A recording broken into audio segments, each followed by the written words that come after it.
que las secuelas, ni los dolores, ni el trauma sea menor en abusos intrafamiliares. Lo que digo es que la especificidad es que aquí hay que luchar contra un depredador que está apoyado, avalado, escondido por una institución tan poderosa. Claro, no es menor. Bueno, vos lo debes saber con tus informes cuando acompañás a algún paciente. Ya el abuso intrafamiliar es dificilísimo en la justicia transitarlo, porque bueno, lo quieren revincular al niño con el abusador, la madre siempre es la loca, ¿no? Siempre estamos hablando de estos temas de una justicia muy patriarcal que además, en vez de garantizar que los niños no tengan trayectorias de violencia, que el abuso es violencia al fin y al cabo, convalidan a los abusadores. Esto, acá tenemos un montón de testimonios. Y a mayor poder, mayor impunidad. Claro. Sí, totalmente. No me quiero imaginar la iglesia. Bueno, hoy, antes de conversar con los entrevistados que tan amablemente van dando su testimonio, poniendo otra vez el cuerpo, la voz, ¿no es cierto? No solo por ellos, sino también lo hacen para abrir los ojos y despertar en el resto esto de, ojo, porque la iglesia es un tema.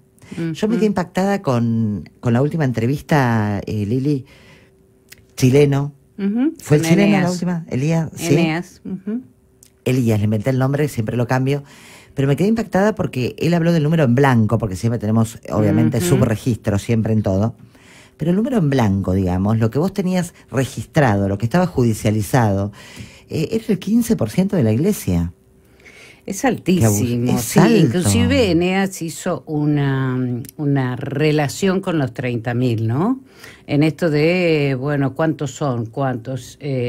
Digamos, los que pueden saber cuántos son realmente y cuáles y quiénes son los depredadores, es nada más y nada menos que el Vaticano, que abra sus archivos y entonces tendremos acceso a toda la información. Por ahora nos vamos manejando con los subregistros que aparecen y que sabemos perfectamente que hay muchísimas más personas que no se han animado a hablar, que no pueden hablar.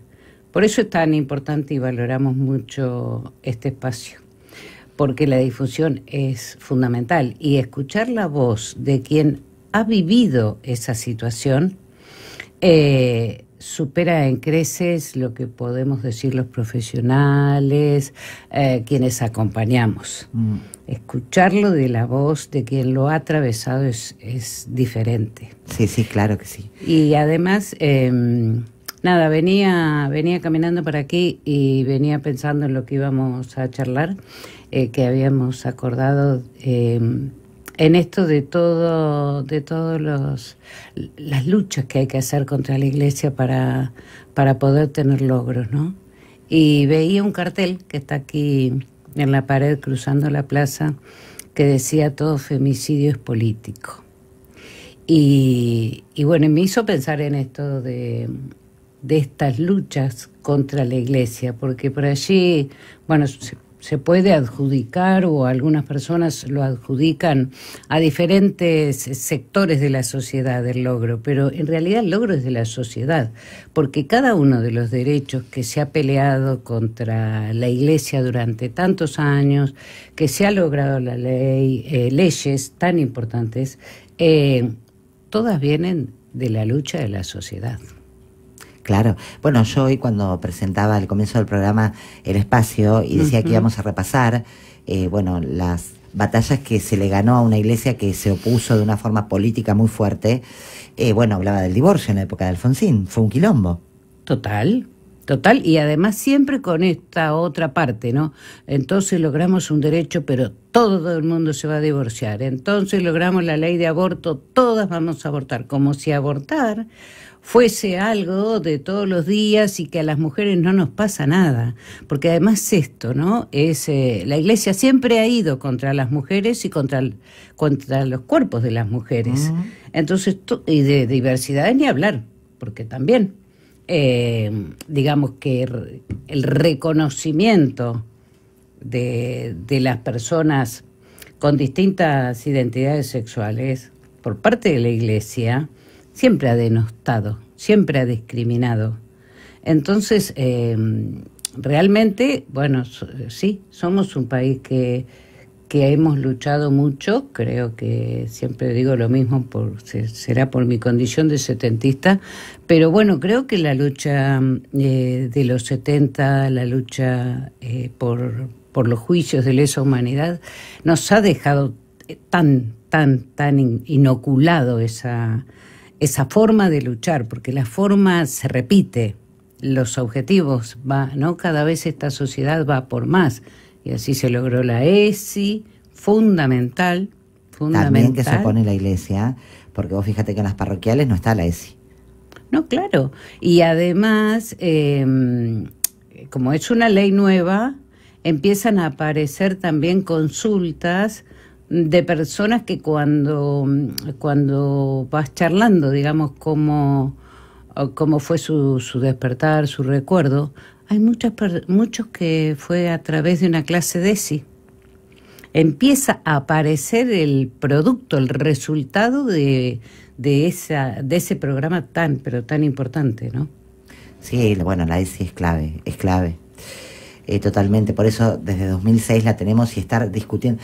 Viste que hay discusiones que vos decís, pero si teníamos el consenso, el aborto es ley, la ESI. Bueno, es como si cuestionáramos el divorcio. El matrimonio igualitario, ley de identidad de género.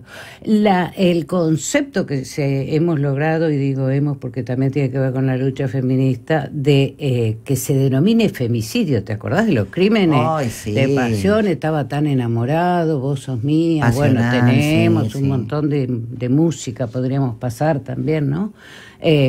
Que dicho sea de paso, los otros días leí un artículo que no había mirado, ¿no? Esta cosa de que de pronto la gente, la sociedad te muestra algo que decís, mira, esto no lo había visto. Y me acordé ahora con el tema de música, y era un artículo que habla Lourdes Pastor, que es una cantante de flamenco, una joven, y hablaba del machismo en el flamenco. Y yo no lo había visto, ¿no? Porque estamos tan acostumbrados, claro, no es una música tan habitual para nosotros, el tango, bueno. Y también hay un machismo impresionante en el tango. Pero esta cosa, ¿no? Que recorre y que... Transversal, mundial, bueno, como el abuso eclesiástico, así lo decía Eneas también, y así, bueno, vemos cómo se replica... cómo ese plan sistemático se replica en todo el mundo. Y todavía se ponen en duda ciertas cosas. Uh-huh. Entonces, bueno, esto también retrasa, digo, ¿no? Esto que decías vos. Hay cosas que ya las hemos logrado y ya no han sucedido. Es decir, esto de que las mujeres no van a abortar todos los días como van al supermercado, claro. Esto, ¿no? Y decir barbaridades como que hay mujeres que abortan niños por nacer. O sea, hemos llegado a unos niveles, ya es de delirio, porque decir eso, el riesgo que se correría, es imposible. La campaña es delirante también, ¿no? Hablando un poco del domingo, lamentablemente podríamos haber discutido tantas cosas que están mal y que tenemos que retejer, y bueno, es como que se ha inclinado todo a romper muchos consensos que teníamos recontra convalidados. Y se están como rompiendo, en vez de retejer, estamos como rompiendo, ¿no? Sí, y poniendo en duda. Y poniendo en duda la lucha. Esto es como muy fuerte, ¿no? O sea, haber logrado el cupo laboral trans, por ejemplo. No hay país en Latinoamérica que lo haya logrado. Entonces, la verdad que es muy fuerte todo esto. Es muy fuerte. Hay que mirar para adelante, ¿no? Y no estar revisando cosas que teníamos consensuadas. Pero bueno, se dio así la campaña. Uh-huh. Nosotras lo cambiaríamos, pero no tenemos el poder de hacerlo. 7:31, pausa, ponemos un temita musical y ya volvemos con más abuso eclesiástico y con Liliana Rodríguez. No te vayas.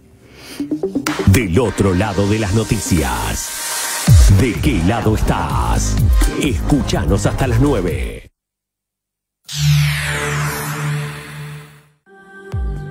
Las despedidas de año son en Roset. Para amigos o compañeros de trabajo tenemos las mejores promos, además de un salón super chic ideal para compartir experiencias inolvidables. Reservas al 221-495-5882, 221-495-5882 o a través de nuestro Instagram roset.lunchbar.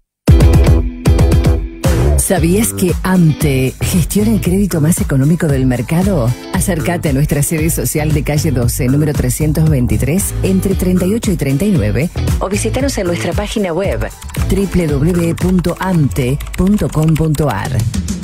AMTE, la mutual que más servicios brinda. Este 19 de noviembre, seamos cada vez más los que votamos por la democracia. Conoce más en argentina.gov.ar/elecciones. Elecciones 2023. Argentina Presidencia. Veterinaria 360 Mascota. Accesorios, medicamentos y delivery de alimentos sin cargo. Horario corrido en la esquina tradicional de 41 y 22. 360 Mascota. Teléfono 421-9413. Classic. Una selección de los mejores clásicos.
Come undone now, we'll try to stay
El WhatsApp para saber de qué lado estás. 221-563-3729.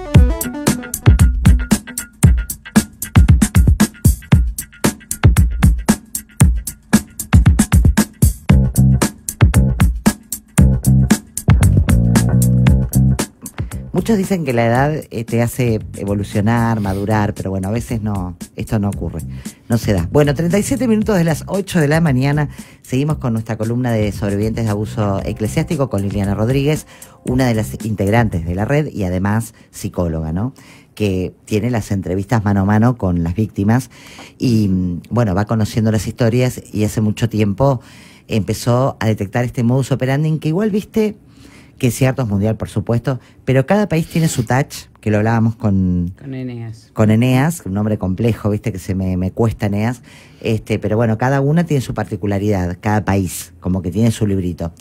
Y bueno, nosotros estamos tratando de escribir el nuestro, de describir en un montón de cuestiones nuestro propio libro y de dejar nuevas, ¿no? Escrituras sentadas donde ninguna fe, ningún poder, nadie tiene por qué robarte tu infancia, tu niñez, arrebatártela de esa manera, marcarte de esa manera, sin tener que dar explicaciones ante la justicia, ¿no? Porque acá vos una vez dijiste algo que a mí me quedó muy marcado, que era, a ver, para la Iglesia el abuso es un pecado.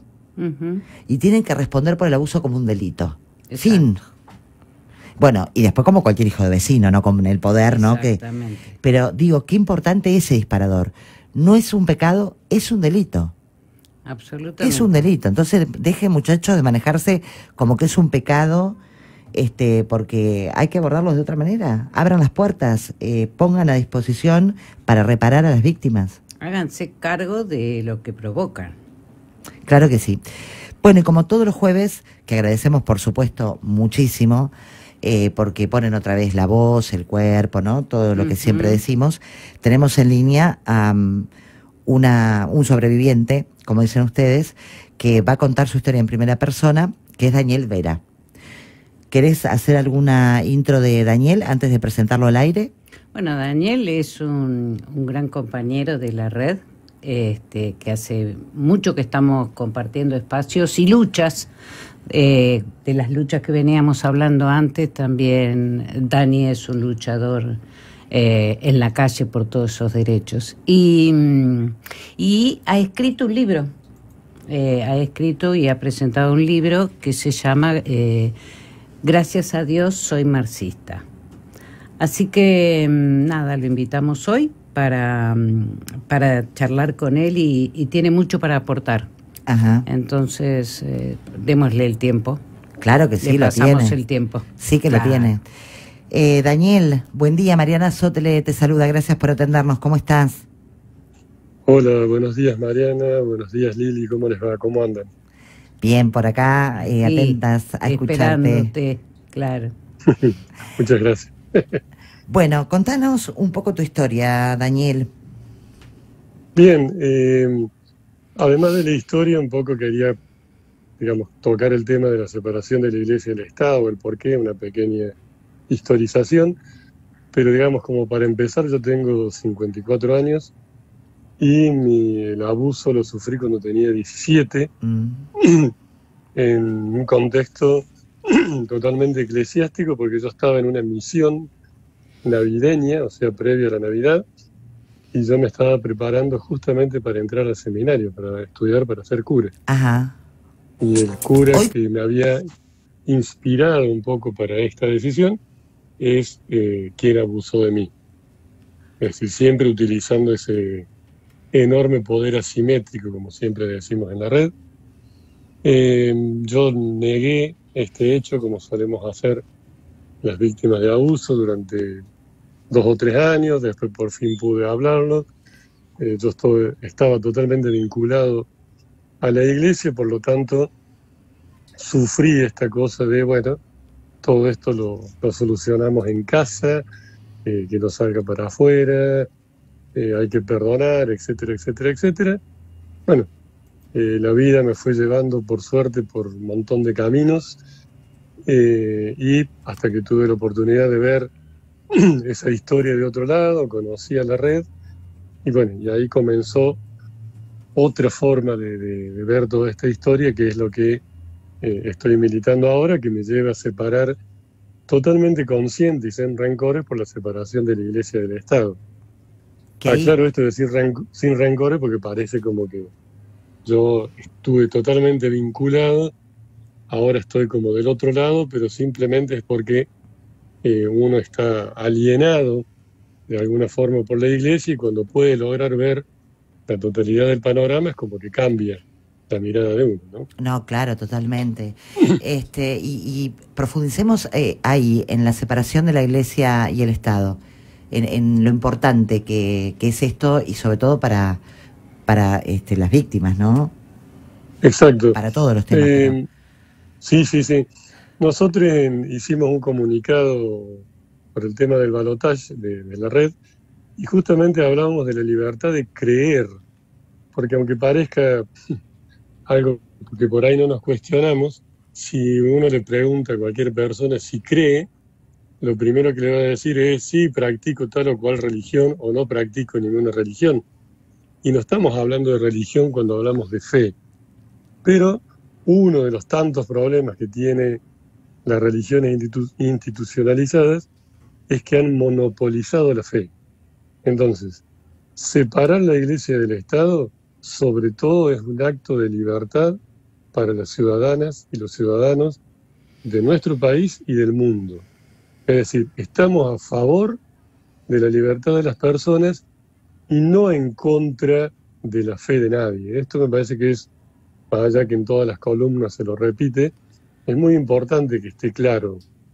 Nosotros estamos a favor de la libertad de todas las personas, de las nuestras en particular, pero de todas las personas. Y para eso estamos totalmente convencidos, no es que creemos, sino que pensamos y estamos objetivamente convencidos que una de las formas fundamentales es separar la Iglesia del Estado. Si me permiten, voy a hacerlo lo más breve posible, una historización, porque si nosotros pensamos, digamos, el cristianismo, o desde el nacimiento de Cristo, de hace 2000 años, en el siglo IV la Iglesia se hace religión oficial, que es donde comienza a perder el rumbo. ¿Sí? Cuando la Iglesia se hace oficial, pierde el rumbo original, digamos, para lo que en teoría o teológicamente había venido Jesús. Digamos, nunca vino a fundar una iglesia, para nada. O sea, la iglesia, institución, la religión, es cosa, digamos, interpretación de seres humanos. Desde que se hace religión oficial, hablando en términos generales, durante 1000 años, durante toda la Edad Media, para poner fechas redondas, desde el año 500 al 1500, la Iglesia monopoliza no solo la fe, sino el poder. Pensemos que cuando la Revolución Francesa, la Iglesia en Francia era el mayor terrateniente que existía. Digo, son datos objetivos, yo no estoy inventando nada, esto se lo puede googlear, como decimos los docentes. Entonces, la Iglesia tenía toda esa suma de poder, y algo muy importante que tenía para sí, digamos, el poder de la publicación de los libros. Todos los libros que existían tenían que ver con la Iglesia. Pensemos en los artistas, todos los artistas, los músicos, todo el mundo tenía que hacer lo suyo, pero tenía que vincularlo de alguna forma con la religión, con la fe, con la Iglesia. Hasta la separación de Lutero, la Iglesia era la Iglesia católica, ¿sí? Entonces, Lutero quizás es el primero que desde dentro de la Iglesia comienza a cuestionar prácticas aberrantes como vender pedazos de cielo en forma de indulgencia para salvarse. Es un comercio terrible a partir de la fe. Si pensamos en nuestro territorio, cuando comienza la conquista o el genocidio de los pueblos originarios de nuestros lugares, en el mismo barco con Colón y siempre después viene algún cura, viene la Iglesia. Y entonces la conquista también fue con la cruz y con la espada. No reivindico a Marcos Aguini, simplemente digo que la cruz y la espada estuvo siempre presente en esta invasión, en esta conquista. marcó, o sea, todo el genocidio fue avalado. Pensemos que se empezó a cuestionar si tenían almas las personas de acá. Después, cuando se logró que se reconocieron los indios como personas, se pasó que entonces los que no eran personas eran los africanos. En medio de todo esto, recién en un concilio de aquellas épocas se determina que la mujer tenía alma. Es decir, estamos hablando de un poder, valga no la redundancia, pero sí en la expresión, totalmente demoníaco, satánico, terrible, ¿no?, para la humanidad. Si nosotros seguimos, en medio de todo esto, desde el año 1100 aproximadamente, se crea la Inquisición. La Inquisición es uno de los sistemas, estoy justamente estudiando en estos días esto, es uno de los sistemas más terribles que hubo en la humanidad, pero no hay en ninguna religión, no hay ningún archivo, ningún lugar donde la religión haya sido tan sanguinaria, tan terrible como fue la Inquisición.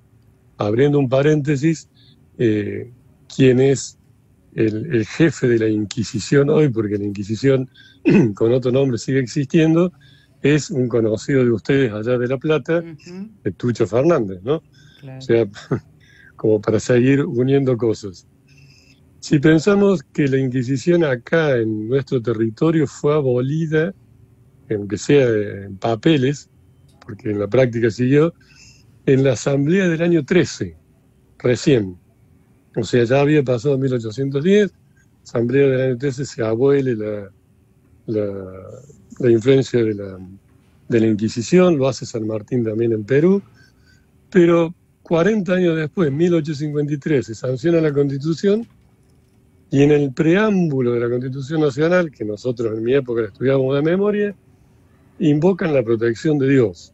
Y el artículo 2 de la Constitución Nacional de 1853, vigente hasta la actualidad, es aquel terrible artículo que dice que el Estado argentino sostiene, con todo lo ambiguo de ese término, el culto católico, apostólico y romano. Es decir, no estaba la Inquisición, la Iglesia sí, y quedó totalmente marcada en la Constitución del 53.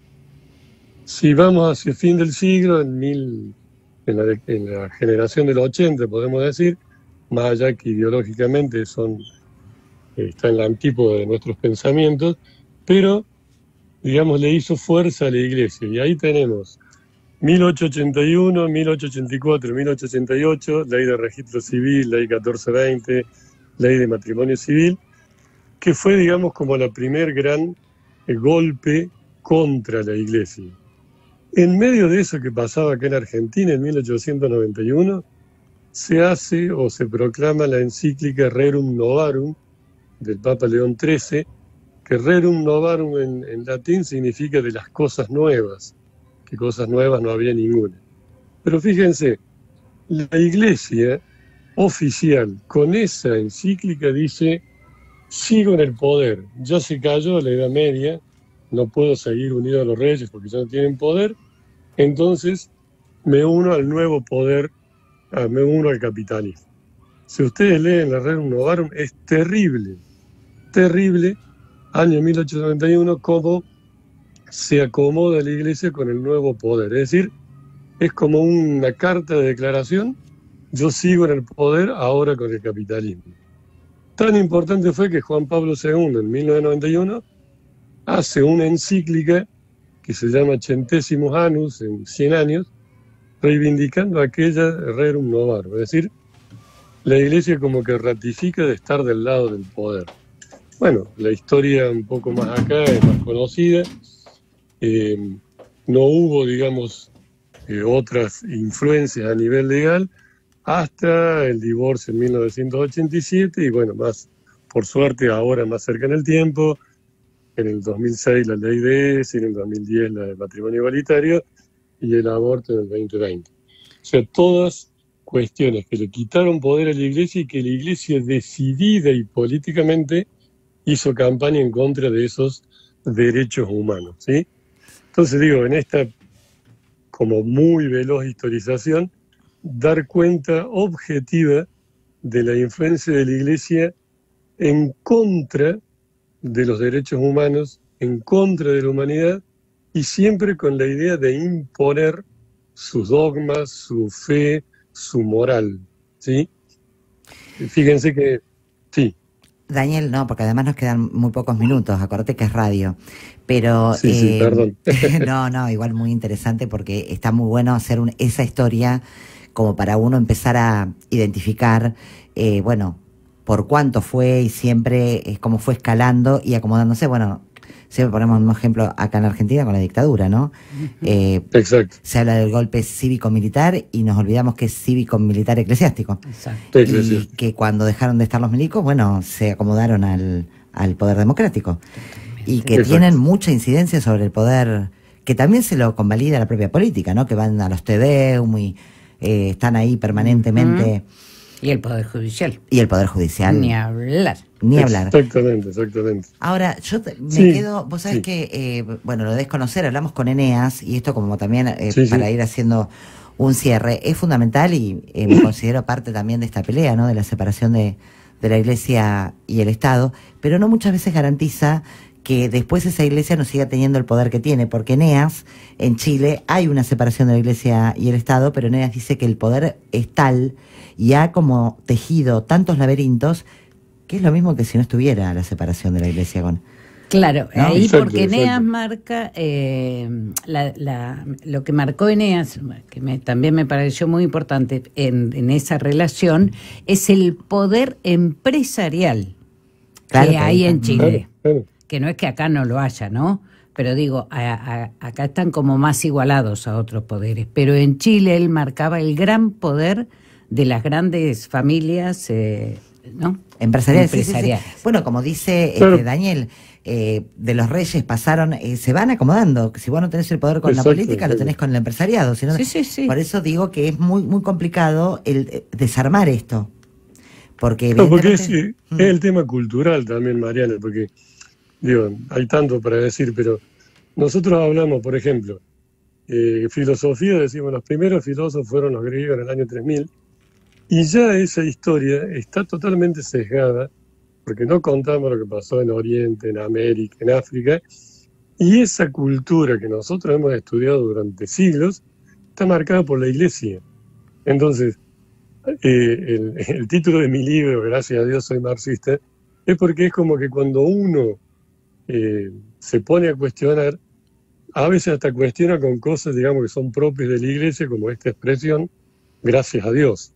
Es decir, más allá de ser creyente o no ser creyente. Entonces, eso es la parte como complicada de erradicar, la parte cultural. Claro, que yo creo que las nuevas generaciones están cambiando, pero digamos, nosotros debemos ayudar a este cambio cultural que no se puede hacer así nomás, con acciones concretas como es la separación concreta de la Iglesia y del Estado, porque si bien acá la religión católica no es la religión del Estado, sí tiene un privilegio, porque acá hay libertad de culto, pero el artículo 2 privilegia al culto católico, es decir, no es, digamos, está bien, no es la religión del Estado, pero como vos nombrabas, los Te Deum y todas las... Se le parece. Claro. Políticas religiosas están con la Iglesia Católica, no con otras. Totalmente. Iglesias, otras confesiones. Daniel, querido, bueno, tenemos que despedirte porque nos quedan 4 minutos de programa y tengo que entregar ahí un poquitín antes, pero la verdad que ha sido un gusto charlar con vos y bueno, por supuesto que te agradecemos la confianza con el espacio, el abrir tu corazón, tu historia y también te agradecemos esta lucha, ¿no? Porque uno, la verdad que con estas cosas que te pasan podrías tirarte en una cama, estar deprimido, ¿no? Y ponerte a llorar y en realidad te pones a luchar, así que la verdad que toda mi admiración y mi respeto. Te mando un abrazo grande. Abrazo, Dani. Muchas gracias Mariana, muchas gracias Lili, la verdad que agradecemos de la red este espacio y bueno, en algún otro momento seguiremos la charla. Sí, muchísimas porque gracias. Aparte la tenés clarísima con todo lo que es historia que me encanta, así que charlaremos Bueno, en otra gracias. oportunidad, por supuesto, gracias. Bueno, Abrazo para todos. Otro para vos. Nos quedan muy pocos minutitos, Lili querida, gracias por siempre estos testimonios que vos te tomás tiempo de tu vida para recopilar y vas pensando en la producción del programa, ¿no? Y vamos aportándole al que está del otro lado y que por ahí realmente se está como inmiscuyendo en un mundo que desconocía, ¿no? Y ahí es donde queremos interpelar y contarles que este mundo existe, que lamentablemente mientras la Iglesia tenga el poder que tiene, va a seguir habiendo, bueno, abusos de poder, abusos sexuales, todo tipo de abusos, pero además también va a haber una intromisión de la Iglesia en el Estado que no nos beneficia para nada, que al contrario, no nos perjudica como sociedad. Es mostrar la cara oculta, la cara negra, fea de la Iglesia, ¿no? Porque generalmente lo que se ve es, bueno, la caridad, las cosas que puede hacer en favor de la sociedad, pero el daño que provoca es más enorme. Invisible. Y es enorme. Y es enorme. Y es enorme. Gracias. A vos. Gente querida, nos despedimos del programa del día de hoy. 1000 gracias por estar del otro lado. Nos reencontramos mañana.